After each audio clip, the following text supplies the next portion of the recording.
Ready to supercharge your marketing by connecting Manychat to Gohighlevel with the power of Zapier.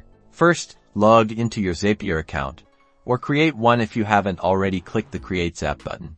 Now, search for Manychat in the Trigger Up search bar and select it. Choose your trigger event. For example, select New Chatroom Message, which means every new message in Manychat can start an automation. Then, click Continue. Next, connect your Manychat account to Zapier. You'll likely need to grant Zapier permissions to access your Manychat data. Follow the on-screen prompts to connect. Test your trigger to ensure Zapier can successfully pull data from Manychat. If the test is successful, you're ready to move on.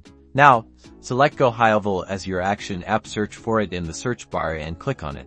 Choose your action event in Gohighlevel. For instance, selecting Add Update Contact will create or update a contact in Gohighlevel whenever a new message is received in Manychat. Click Continue.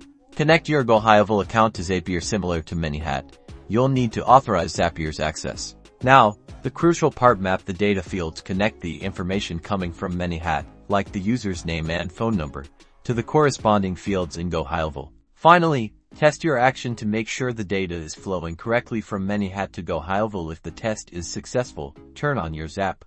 Your Manychat and Gohighlevel accounts are now connected through Zapier, automating your marketing efforts.